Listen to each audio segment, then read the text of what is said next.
बाबा के पास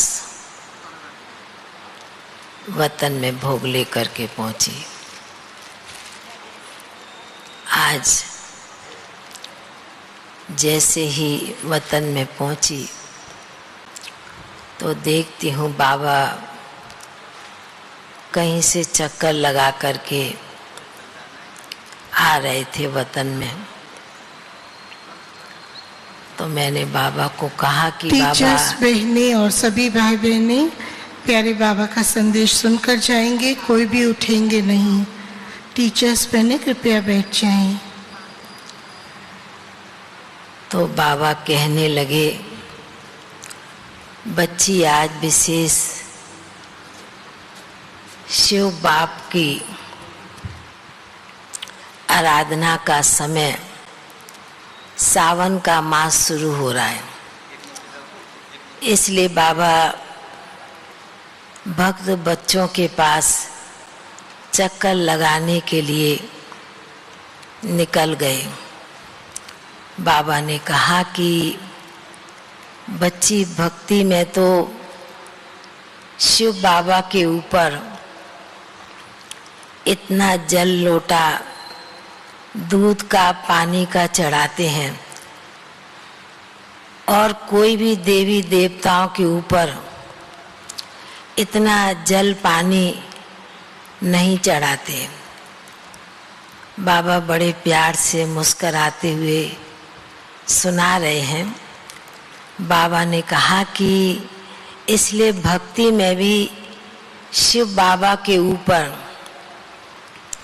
कभी कपड़ा पहनाते नहीं देखा है, क्योंकि जितना जल डालना है, जितना दूध पानी डालना है, उतना भक्त बच्चे डालते रहते हैं।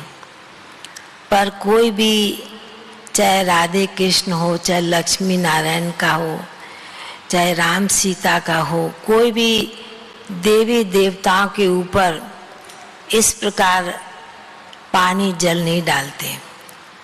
तो बाबा ने कहा कि बच्ची इसका अर्थ मालूम है?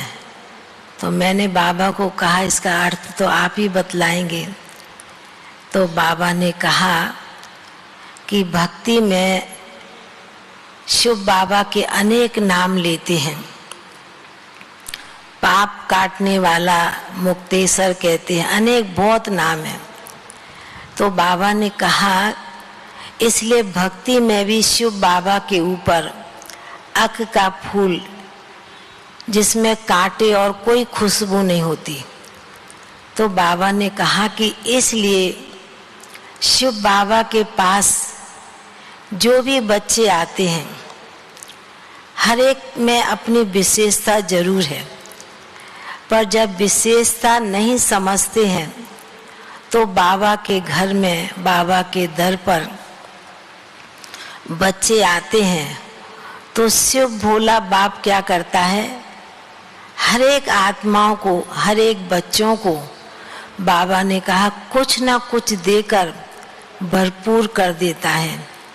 बाबा ने कहा बाप सागर है ना, देवताओं को कभी सागर नहीं कहा गया है, शिव बाप को सागर कहते हैं। तो बाबा ने कहा इसलिए भक्ति में कई तरह से कई रिवाज चली आती है, पर बाबा ने कहा ये भी एक बड़ी विशेषता है। देवताओं की पूजा भक्ति एक दो दिन करेंगे, पर शिव बाबा की एक मास पूजा होती है और बड़े प्यार से, बड़े स्नेह से, भक्ति भाव से बाबा ने कहा भगत बच्चे करते हैं। बाबा के बच्चे तो याद करते ही हैं, पर भगत बच्चे भी बहुत ही भक्ति में बाप की आराधना, भक्ति पूजा पाठ करते हैं।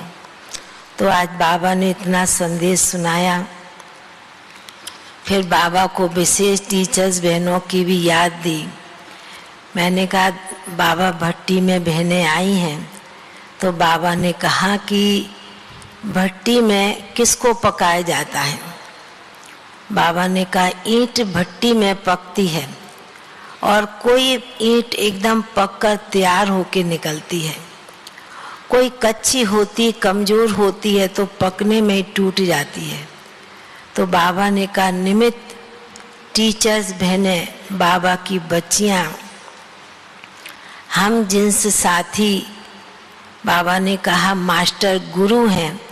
तो बाबा ने कहा उसी प्रकार जिस प्रकार ईंट पक के निकलती है, तो बच्चियां बाबा के घर में आई हैं, अपने आप को बहुत भरपूर शक्तिशाली बनाकर, बाबा ने कहा मजबूत बनाकर के जाना है। ऐसी बाबा के घर से, इस भट्टी से बच्चियां पक के जाएं, जो औरों को भी उसी प्रकार की प्रेरणा दे सके। इतना बाबा ने संदेश दिया। बाबा के आगे सन्मुख भोग रखा था। तो आज विशेष प्रेम बहन के निमित्त, माता जी के निमित्त भोग था। वह भी बाबा ने बड़े प्रेम से इमर्ज किया और फिर बाबा ने उन्हें वतन में इमर्ज करने के बाद बड़े प्यार से भोग स्वीकार कराया। और फिर बाबा ने सभी को, आप सभी भाई बहनों को भी, विशेष टीचर्स को भी बहुत बहुत दिल की याद प्यार दी।